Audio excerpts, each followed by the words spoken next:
Okay, so people, I just watched a really interesting indie little flick, right? I believe it's a feature directorial debut as well, right? It is called um Summer in the Shade, right? Called Summer in the Shade.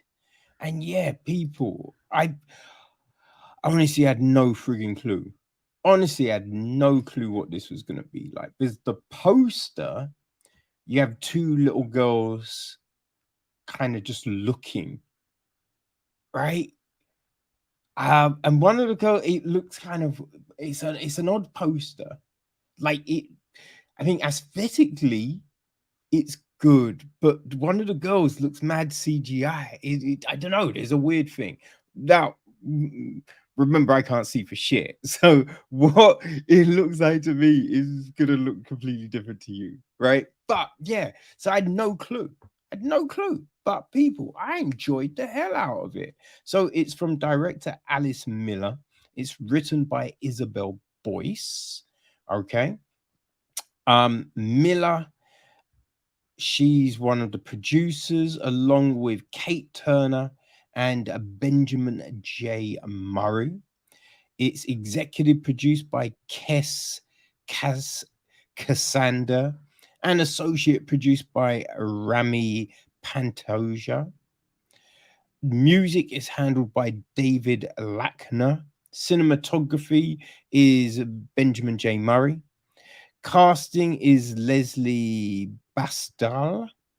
Production design is Lena Hawkins. Art direction is Bryony Francis. Costume design is Lucy Hawkins. Makeup is Gemma Peace. Production management is Pamela Pifferi. All right. Yeah. And the the gist of the film, right? Summer 1997. 12-year-old Grace and 11-year-old Asta have been friends for as long as they can remember. When her father suddenly leaves, Grace's fascination with religion and the supernatural becomes an obsession. At the end of the school holidays, the girls go to stay in a cottage in the Cornish countryside with Asta's bohemian mum, Kate. Oh, cast. I sometimes forget that, don't I, people? Okay, so Grace is played by Niamh Walter. Asta is played by Nyobi Hendry. Um, Asta's mum, Kate, is played by Rebecca Palmer. Um, Grace's mum, Jenny, is played by Fiona Giles. Um, then there's Kate's friend Jane, played by Helen Masters. We have Sid, played by Zach Ismail. Um, and then there's Robbie, played by Joe Welsh. So yeah, that's the cast, people. Now, there is a director's statement, okay, which I'm gonna read because it's interesting. There's some other words as well. So Miller says Summer in the Shade is a psychological thriller about the terror experienced by a girl as she transitions from a child to a woman. Right? Um so yeah, then we get set in 1997 on a summer vacation in Cornwall. We follow troubled Grace and her best friend Asta as they explore the ancient forests and their changing bodies. They discover a young vagrant, Sid, an orphan of Indian descent, who takes up residence in their prized forest fort, and, believing him to be a demon, attack and wound him with rocks. Asta's bohemian single mum, Kate, attracted to him and not knowing the origin of his injuries, takes him in and he joins their awkward family unit. What unfolds is an exploration into the trauma of puberty and the experience of self disgust experienced by most women as they deal with changing from a little girl to a sexualized being. Universally, this is a difficult time, and for many is accompanied by deep psychological fear and existential revulsion. The body swells and starts to bleed. In the vivid imagination of our protagonist, Grace, who is also dealing with her father abandoning her family for the cliche of a younger woman, these themes lead her to see religion as a comfort.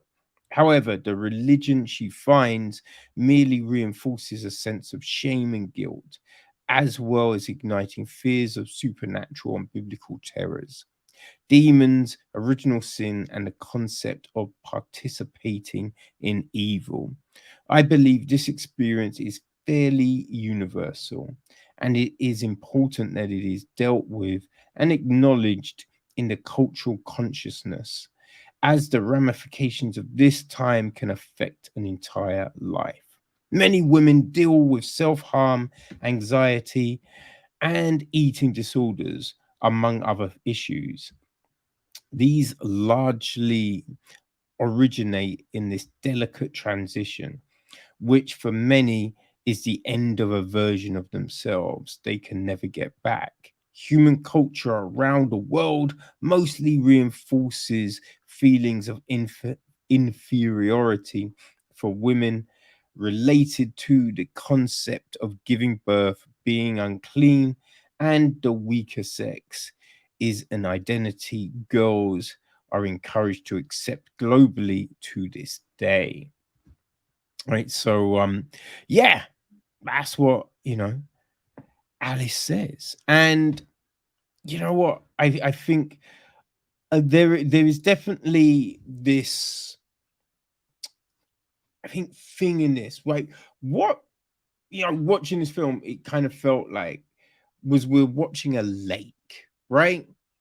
Where there's these moments where it feels very tranquil, very calming, very nice, right? But you understand that there's an undercurrent, right? There's an undercurrent just waiting to drag you under. And I think that is the thing with this. There's these moments where it feels mad ominous, foreboding. let me say that. Right? It feels real foreboding. And you're just like, oh shit, something's gonna happen. Now, things don't necessarily happen, but there's that feeling that we're on the cusp of, we're just waiting for the darkness to descend. And yeah, it is really compelling, right? I did I wa- I was watching, and you we're seeing Grace and Asta run around and just be friends and do all of these things, and I was just like, oh man, they've really managed to get these girls to understand how like kids run and do things. You know what I mean? And when I say that, I mean, like, how kids kind of run, and you kind of get, and especially when you're growing, right? And it's like, oh, you kind of, you're not used to the way your body moves, right? Because at 1 minute you're this tall, so you running is like, but then when you get taller and your legs get longer, and now you're a bit like gangly and all over the place. I'm like, yo, they've really captured that. And then it's just like, oh yeah, but it is little girls running, so of course they know how to do it because it's them doing it. Like, god damn it, Scott. But it's funny. I saw something in the Guardian, right? And it was just like, oh, the girls acting seems haphazard, and no, I thought the girls acting was very good. And I just thought they capture, right, this kind of sensibilities of youth, right? The way you start a conversation but don't always finish it, the way you fumble things, and you know what I mean, it's just all of that works really well, because you do, you know, it feels like this friendship, but you feel also that this friendship is changing. So Grace is older than Asta, right? And you can see that we've got this point where Grace kind of wants to be seen as a woman, or she feels, oh, my body has changed more than yours. I'm a woman, right? And so it's just where Asta might be talking, going, oh, yeah, and we think this. And she's like, no, no, no, but we did, but that's kind of childish. I now just see that as being a childish endeavor, right? And you think some of that is definitely playing up to Sid being there, but then some of it is, you know, Grace dealing with this change within herself, you know, and so we get to watch these differing dynamics, but then, you know what I mean, they are best friends. So we just see this really compelling relationship on that front, right? We understand, you know, this stuff has happened in Grace's life, and you know, with her dad and her mum, and you know, the way she's feeling.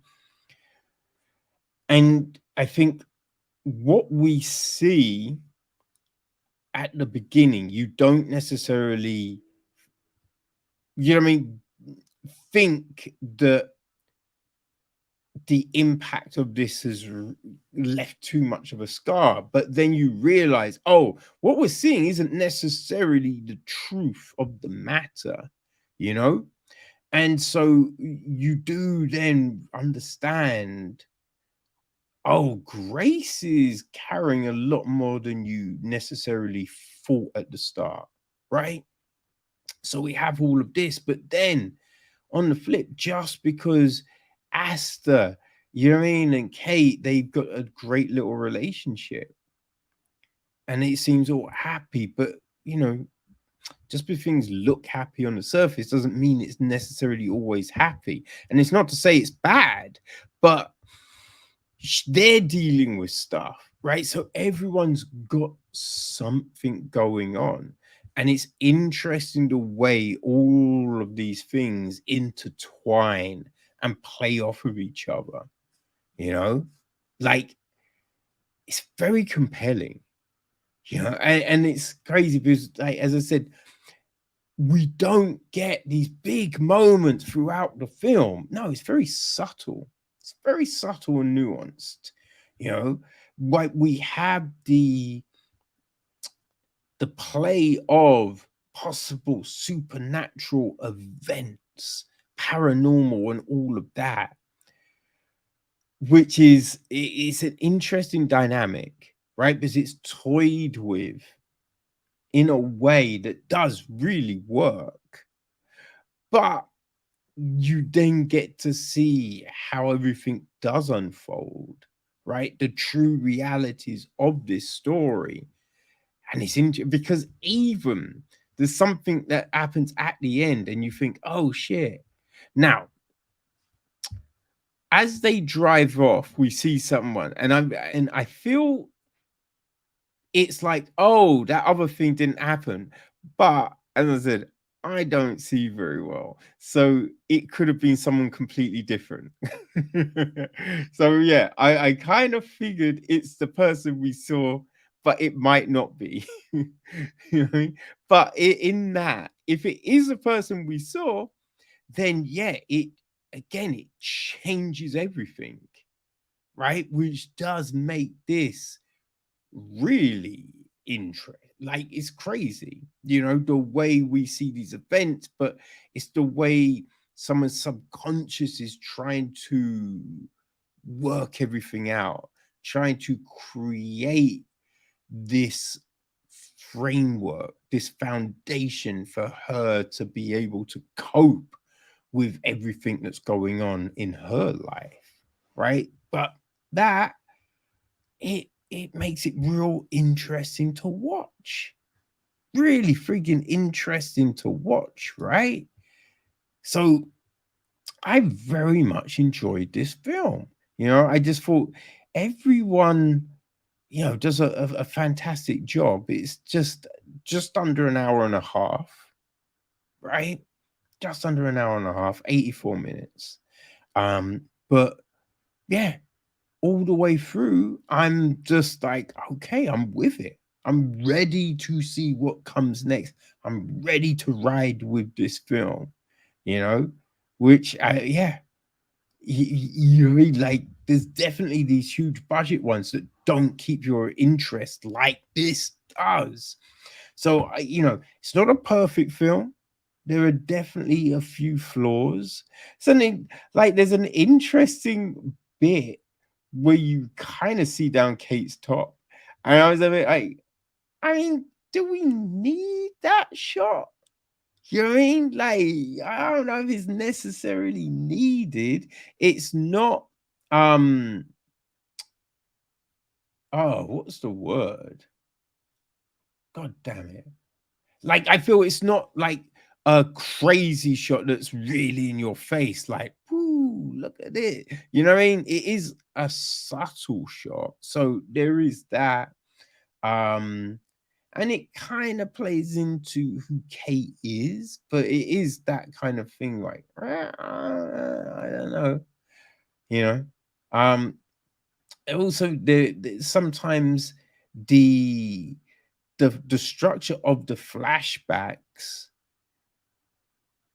it is a little bit, if you're not paying attention, I would say you might not get the amount of time that has gone by, right? So there's a few things like that. And I would say as well, right? The pub scene, I'm like, who is mistaking Grace for, a 20, like, you've really gotta be like off your mind if you're thinking Grace is 20, right? You to even think she's 16, you're a little freaking crazy.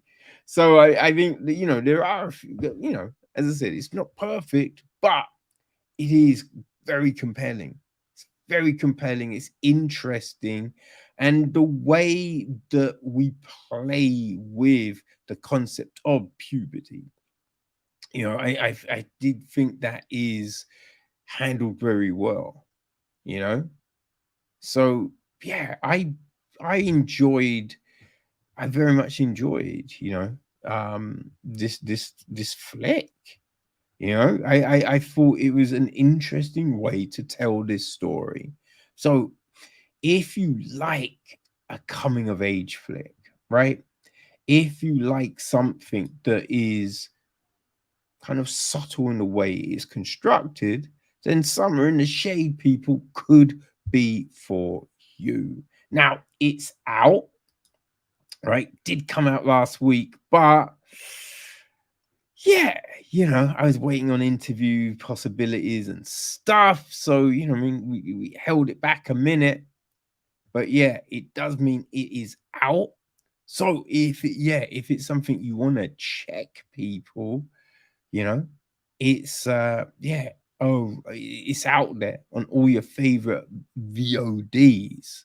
So yeah, if you think this is your type of film, then I would say, yeah, you're not gonna go wrong with a little Summer in the Shade.